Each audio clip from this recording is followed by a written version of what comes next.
श्री रुद्र संहिता पार्वती खंड। सप्तऋषियों द्वारा पार्वती की परीक्षा।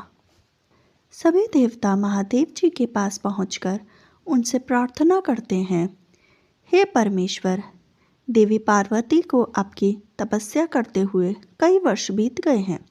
कृपया उनकी तपस्या सफल करें। हम सभी ने देवी जगदम्बा से प्रार्थना कर उन्हें गिरिराज हिमालय की पुत्री पार्वती के रूप में अवतार ग्रहण कराया है। इसलिए हम बार बार आपकी प्रार्थना कर रहे हैं कि आप देवी पार्वती को पत्नी रूप में प्राप्त करें।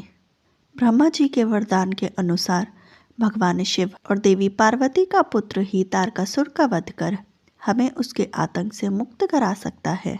मुनिश्रेष्ठ, नारद के उपदेश के अनुसार देवी पार्वती कठोर तपस्या कर रही हैं। उनकी तपस्या के तेज के प्रभाव से समस्त चराचर जगत संतप्त हो गया है। भगवान, आप पार्वती को वरदान देने के लिए जाएं। भगवान, देवताओं पर आए इस संकट और उनके दुखों को मिटाने के लिए आप देवी पार्वती पर अपनी कृपा दृष्टि कीजिए। आपका विवाह उत्सव देखने के लिए हम सभी बहुत उत्साहित हैं।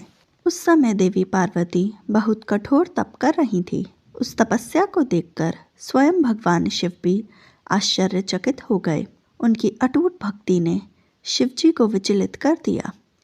तब भगवान शिव ने सप्तऋषियों का स्मरण किया। उनके स्मरण करते ही सातों ऋषि वहां आ गए। शिव जी बोले, गिरिराज हिमालय की पुत्री पार्वती इस समय सुस्थिर होकर शुद्ध हृदय से गौरी शिखर पर्वत पर घोर तपस्या कर रही हैं। उनकी इस तपस्या का एकमात्र उद्देश्य मुझे पति रूप में प्राप्त करना है। उन्होंने अपनी सभी कामनाओं को त्याग दिया है।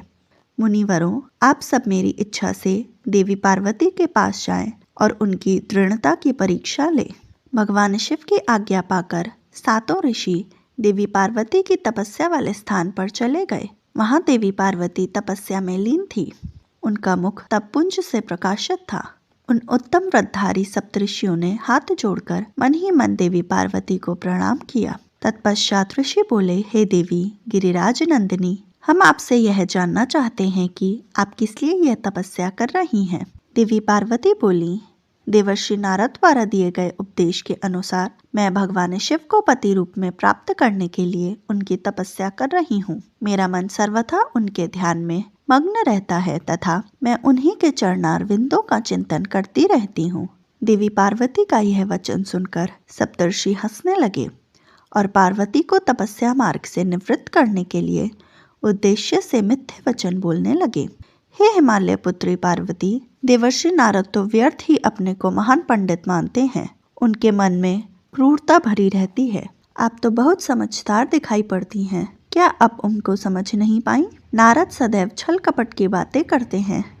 वह दूसरों को मोह माया में डालते हैं। देवी, आप जिनके लिए इतनी कठोर तपस्या कर रही हैं, वे भगवान शिव तो बहुत उदासीन और निर्विकार हैं। वे सदैव काम के शत्रु हैं।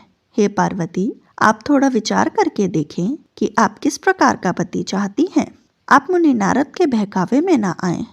भगवान शिव तो महानिर्लज, अमंगल रूप, काम के परम शत्रु, निर्विकारी, उदासीन, कुल से हीन, भूतों व प्रेतों के साथ रहने वाले हैं। भला इस प्रकार का पति पाकर आपको किस प्रकार का सुख मिल सकता है? वे सदा अकेले और शांत रहने वाले हैं। वे किसी स्त्री के साथ निर्वाह नहीं कर सकते। तभी तो देवी सती ने इसी दुख के कारण अपने पिता के घर जाकर अपने शरीर को योगाग्नि में जलाकर भस्म कर दिया था।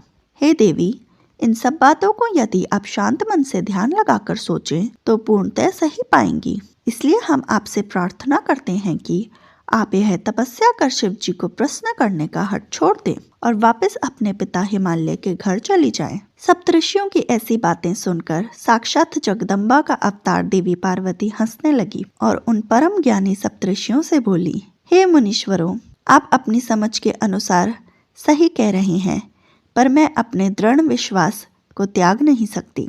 मैं गिरिराज हिमालय की पुत्री हूँ। पर्वत पुत्री होने के कारण मैं स्वाभाविक रूप से कठोर हूँ। मैं तपस्या से घबरा नहीं सकती। इसलिए हे मुनिगणों, आप मुझे रोकने की चेष्टा ना करें। नारद मुनि ने शिव जी की प्राप्ति का साधन जो मुझे बताया है, वह असत्य नहीं है। मैं उसका पालन अवश्य करूंगी। मेरा घर बसे या ना बसे, मैं तपस्या का यह पद नहीं छोड़ूंगी। भगवान शिव सिर्फ भक्ति से ही प्रसन्न होते हैं। वे धर्म या जाति विशेष पर कृपा नहीं करते। ऋषियों, यदि भगवान शिव मुझे पत्नी रूप में नहीं स्वीकारेंगे तो मैं आजीवन कुंवारी ही रहूंगी और किसी अन्य का वरण कदापि नहीं करूंगी। यदि सूर्य पूर्व की जगह पश्चिम से निकलने लगे, पर्वत अपना स्थान छोड़ दें और अग्नि शीतलता अपना ले, चट्टानों पर फूल खिलने लगे, तो भी मैं अपना हट नहीं छोड़ूंगी। ऐसा कहकर देवी पार्वती ने सप्तऋषियों को दोनों हाथ जोड़कर प्रणाम किया तथा भक्तिभाव से शिव चरणों का स्मरण करते हुए पुनः तपस्या में लीन हो गईं। तब पार्वती के श्रीमुख पर उनका दृढ़ निश्चय सुनकर सप्तऋषि बहुत प्रसन्न हुए और उनकी जय जयकार करने लगे। उन्होंने पार्वती को तपस्या में सफल होकर भगवान शिव से मनवांछित वरदान प्राप्त करने का आशीर्वाद दिया। तब भगवान शिव शंकर के पास पहुंचकर सप्तऋषियों ने उनके समीप जाकर दोनों हाथ जोड़कर उन्हें प्रणाम किया और उनकी स्तुति की। तत्पश्चात सप्तऋषियों ने महादेव जी को सारा वृतांत बताया। फिर प्रभु शिव की आज्ञा पाकर सप्तऋषि स्वर्गलोक चले गए।